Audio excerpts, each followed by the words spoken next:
Hello and welcome to On the Road to COP27. We're coming to you from COP27 in Sharm el-Sheikh, Egypt, where the conference is taking place. And of course, on the program today, we speak to traditional leaders and finding out what it is they're doing in their chiefdoms, talking to their headmen and their subjects on how they can participate in fighting climate change. And so I will be speaking to His Royal Highness Mono Kalia, Senior Chief MUKUNI of Southern Province. And we'll also be talking to Chief BUNDABUNDA, who is from Rufunsa, Lusaka Province. Do stay with us on the program.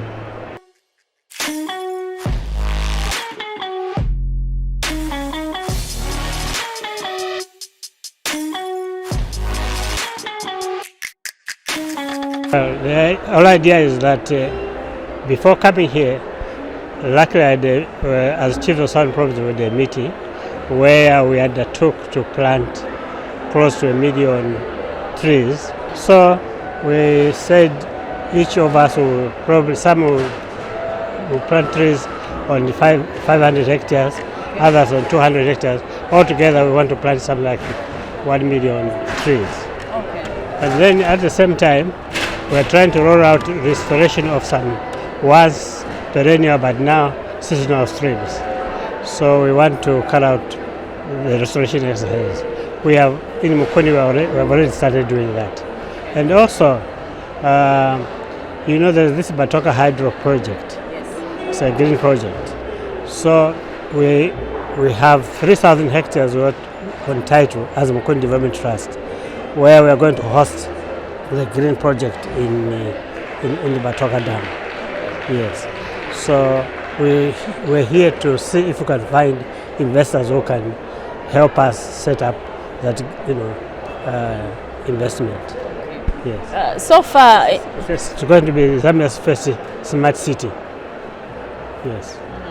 as a chiefdom so far, how are you faring in sensitizing your subjects, members of the community, and the province as a whole in terms of them understanding the impacts of climate change and some of the practices they need to educate their people to reduce on? I'm talking about, in this case, I'm talking about other chiefs that are under you and the headmen and the subjects.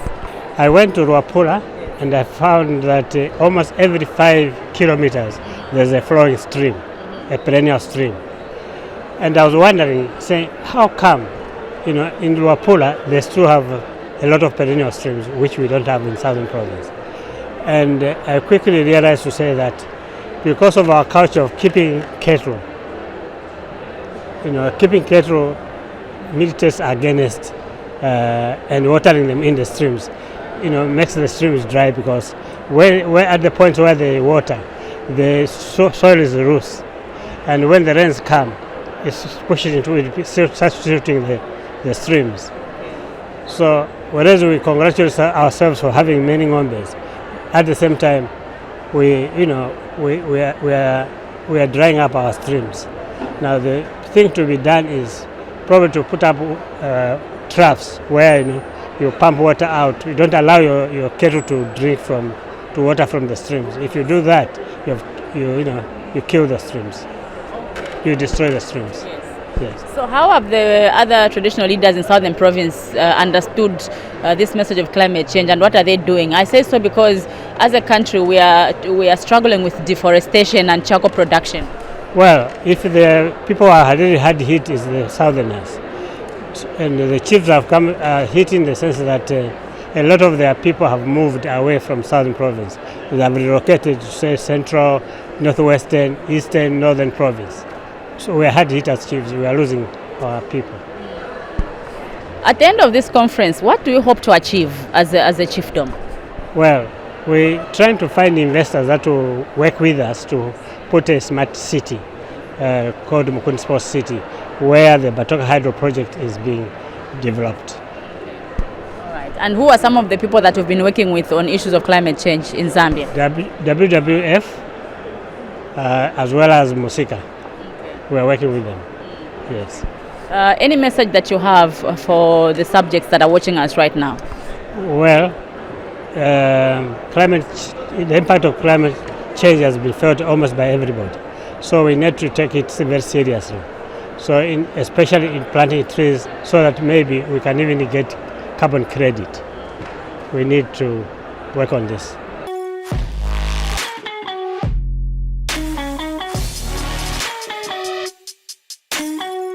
there are a lot of ways that we need to do, and they need some resources. And so I'm there, also part of the voices that are trying to talk about what they are supposed to do. Now, so far, what have you observed from some of these meetings? What are some of the messages that are coming out? Quite okay. There are discussions that are going on.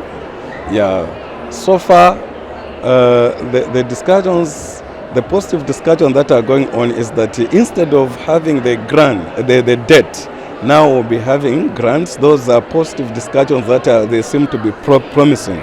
Because you know what it is that most of these activities that are happening in my community, let's talk about, I've banned the charcoal production activities actually in my chiefdom. So the cutting down of trees for charcoal production activities is completely banned in my chiefdom. How much sensitization is happening in your chiefdom on issues of climate change and how we can protect our environment? And who are some of your partners that you work with? You see, the chiefdoms have good structures. So I am working with the structures by trying to call them and explain to them the dangers, because others are very old people and they've seen how rainfall had been before. And others are of my age who, again, we have seen how it has been from 1980 something to date, how it has been changing, you see. So when we call them, we explain to them those dangers. Then on top of that, you know, me alone, sometimes there are others that would want to listen from other people. I would also bring in these climate change activists. We have the EVOS also. We have the WWF. We have the government when you talk of the forestry department. So the forest department also, they are coming to explain to my people, to tell them the dangers of doing that. So I've come up with a strategic plan in my chiefdom. And that's some of the things that have come in the strategic plan is to come up with the water wells. In short, we are talking of the dams, where people now can start using those water from the dams for irrigation purposes, for them to have some income. Even if they want to buy food, they will use money from the same. Even if they want to take the children to school, they use money from the same source, thereby reducing the cutting down of trees for charcoal production activities. And once that is done, it will leave the forest to regenerate, thereby trying to restore the biodiversity and also reducing the land and environmental degradation. Then there will be that regeneration of the forest and the ecosystem. It will come back to normal and it will be fine. You know, we are trying to answer the Sustainable Development Goals. In 2015, 193 countries, they sat and they came up with, they adopted 3 human concepts, and that is social, economic, and environment. And we are here because of the environment. And now they came up with Sustainable Development Goals. And now we are here for Sustainable Development Goal number 15. That is talking about life on the land, which we are talking of protecting the ecosystem. And once we protect the ecosystem and restore it to the way it used to be some time back, whereby even the biodiversity is restored, including the organisms in the soil, again, it comes back, that nitrogen cycle comes back to normal, the soil texture comes back to normal. You find that even the trees have grown, will have again the normal rainfall pattern.